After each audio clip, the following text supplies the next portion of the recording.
de vous retrouver pour la première vidéo de 2023 de Coup de sifflet. Ouais, j'espère que les fêtes de Noël se sont bien passées. Je vous souhaite les gars, une bonne année, n'est jamais trop tard. Ouais. J'espère que vous avez eu la fève aussi, la galette des rois. C'est toujours important quand même. Non, Même pas, vous n'avez pas été MVP de la galette Non, même pas. Ah merde, putain. J'en ai pas trop mangé, je vais pas te mentir. Au programme, beaucoup de choses à dire.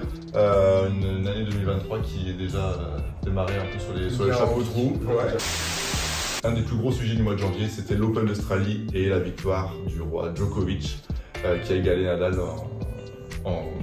au niveau des grands chelems. Ouais. 22 grands chelems, c'est historique. Et donc, première question, est-ce que Djoko peut faire partie ou est aujourd'hui le plus grand joueur de tous les temps? J'attends ton avis, Polo, avec impatience, mais pour moi, Djoko, si on regarde juste le joueur, de façon, si tu regardes vraiment le joueur complet, donc le joueur de tennis, Il a toutes les qualités, c'est le meilleur joueur qu'il a jamais vu. C'est le plus complet, ouais, t'as raison. Le mec, alors certes, il a pas un revers à la Federer, il a pas un Coup droit à la Nadal, mais le mec, c'est le meilleur retourneur du monde, je Oui. pense qu'il a jamais eu, le mec qui te fait des retours. Je pense que c'est encore difficile à dire parce que sa carrière n'est pas finie même s'il a 35 ans. Pour l'instant, je mets pareil que Nadal parce que leur carrière respective n'est pas terminée. Mais genre Djokovic, pour moi, c'est quand tu le vois jouer, et là j'en profite pour le dire aux gens, mais profitez de ce mec-là encore pendant qu'il joue. Vous reverrez pas ça peut-être d'ici les 15, 20, 30 prochaines années. Et même Nadal. C'est des grandes périodes en fait, c'est comme au foot, t'as eu des Pelé, après des Maradona et après il y a eu des Messi, Ronaldo. Il y a toujours des grands écarts entre parce les que grandes périodes. après on va parler de la nouvelle génération là qui va arriver. Mais je suis désolé, mais ils sont encore très loin de ces joueurs-là, que ce soit Nadal et Djokovic, et même Federer. Pour moi, oui, il fait partie des... Faut pas trop qu'on rentre dans ces histoires de comparaison, parce que comme on l'a dit, chaque période, c'est chaque c'est différent. Oui, non, mais le mec Et a ils quand sont même 22 grands chelems. bien sûr. Les mecs, là, je regarde une stat, sur les 20 dernières années, Federer, Djoko et Nadal, ils ont quand même 64 titres de grand chelem. Voilà. Bon, 64 à 3. Allez, bon, salut.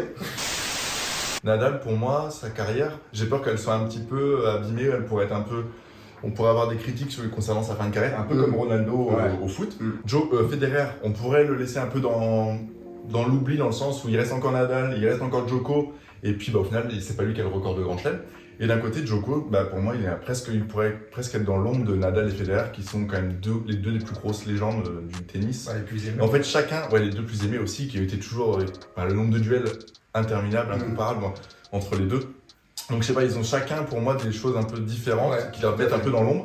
Et bien, au final, pour moi, les trois sont au même niveau, même si Roger a déjà pris sa retraite et qu'il a 2 grands chelems en moins.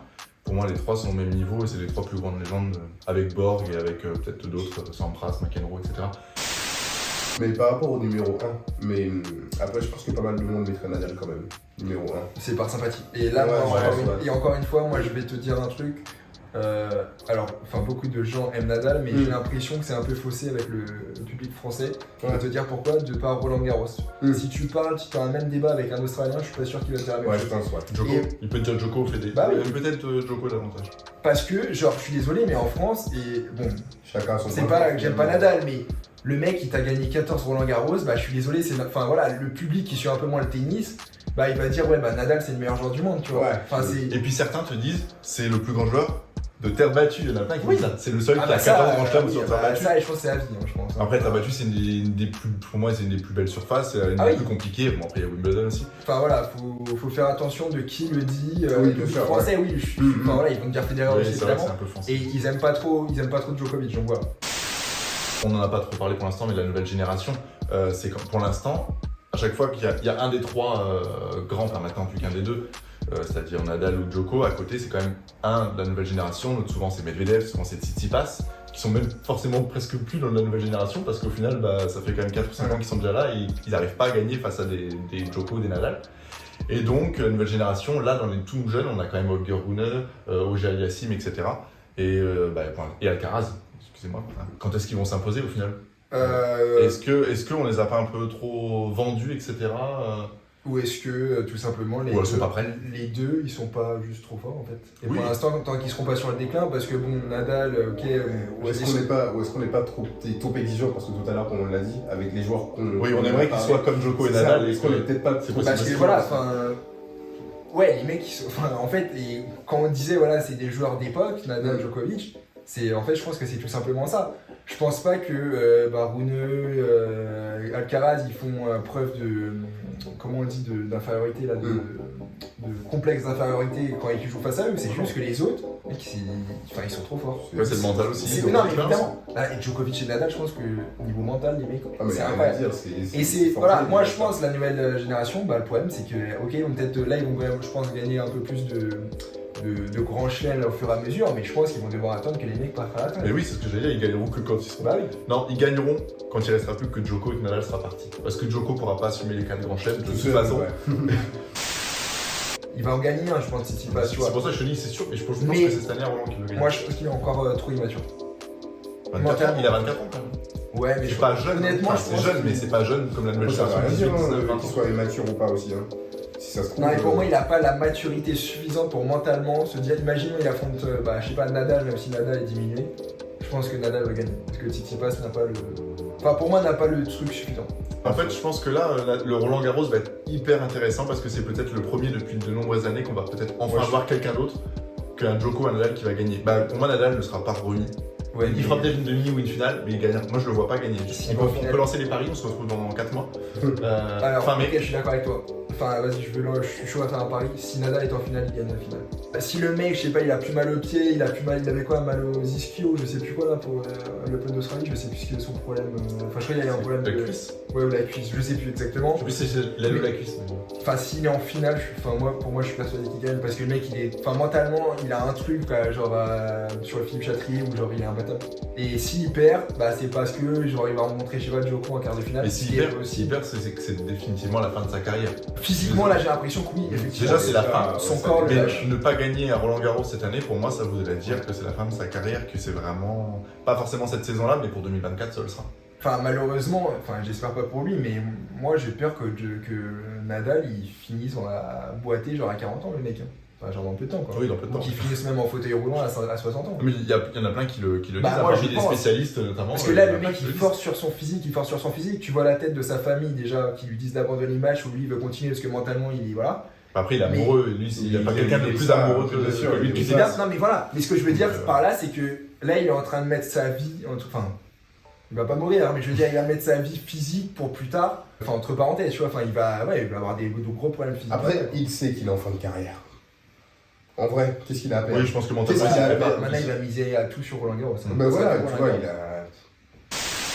Bon, on va faire une petite transition sur les joueuses Une féminines. grande transition. Une grande transition. Sur- Caroline Garcia, qui est la première française depuis Amélie Mauresmo, il y a plus de 10 ans, 10 ou 12 ans, a remporté le Masters 2022 et qui est devenue 4e joueuse mondiale juste avant l'Open d'Australie. Et clairement, en 2022, enfin de juin à fin d'année 2022, c'était la meilleure joueuse du monde, on peut le dire. Elle était même devant Swiatek puisqu'elle l'a battue au Masters. Et on s'attendait à ce qu'elle fasse un très gros parcours à l'Open d'Australie et pourquoi pas même gagner. On avait des grosses espérances là-dessus. Et elle a échoué en quart de finale, 8e de finale, je ne sais même C'est plus. 8e. Et donc voilà, c'est très triste. Heureusement, pour l'instant, bon, c'est que le classement, c'est la Sabalenka donc, qui a remporté l'Open d'Australie, qui lui a chipé la 4e place. Et donc Garcia est 5e. Mais est-ce que ça va aussi rebondir d'un tournoi où elle s'attendait peut-être à remporter son premier grand chelem de sa carrière quoi. Moi, je suis assez déçu. Encore, elle aurait fait demi au moins. Je dis pas, tu vois, mais là, elle perd contre Linette. Linette, Magda Linette, la numéro 2 polonaise. Moi, je pensais qu'elle allait passer un step. Par rapport justement à sa fin d'année, où comme tu dis, je suis d'accord avec toi, c'était la meilleure joueuse de fin d'année, il n'y a pas hésité. Mais là, je suis assez déçu. Honnêtement, je suis assez déçu et j'attends de voir si sur Terre, elle peut faire vraiment quelque chose, je sais pas. Alors, c'est très bien, franchement, ça fait longtemps qu'on n'a pas eu une Française qui est 5e mondiale, qui gagne un Masters. Masters. Il Voilà. y a personne qui a Donc, fait aussi. c'est très très bien et je pense que moi, tu m'aurais dit Caroline Garcia il y a encore un an et je pense, tu te rappelles, on en parlait déjà. Alors, ouais, il y a un an, à cette époque-ci, elle était 70 ou 80 Oui, voilà. mondial. Et moi, j'y ai jamais cru à cette fille. Enfin, je me dis, c'est pas possible. Enfin, après, comme quoi, tout est dans le mental. Hein. Et en si Mais- peu de temps, en plus, tu peux. Mais voilà, mais elle a eu un step dans sa tête. Et ce qui est super, c'est après Roland Garros, en fait, tu vois, elle a commencé à. Elle a changé d'entraîneur, etc. Ouais. Voilà. Bon, voilà, moi, j'espère qu'elle va rebondir. J'espère qu'elle va faire une très bonne période, enfin, saison de terre battue. Sur ces belles paroles pleines d'espoir, on espère que le sport français va encore briller cette année. Mais Ah. oui. On mais a la oui. coupe, on en reviendra, mais on reviendra dessus. Mais, Bah non, mais là, il y a il y a plein de- l'euro- il y a l'euro de féminin et masculin de volley, il y a le basket, on a la Coupe du Monde de rugby, je pense que c'est aussi le plus gros événement cette année en France. En France, ouais. Et la Ligue des Champions. Et la Ligue des Oui, Champions. ouais. Merci les amis de nous avoir suivis. On espère que cette première vidéo de 2023 vous a plu. Ouais. N'hésitez pas à laisser vos messages sur Insta, Facebook ou même en commentaire de la vidéo. On vous embrasse, on vous fait plein de bisous. Et on ne change pas les bonnes habitudes les amis. À très vite pour vous couper le sifflet.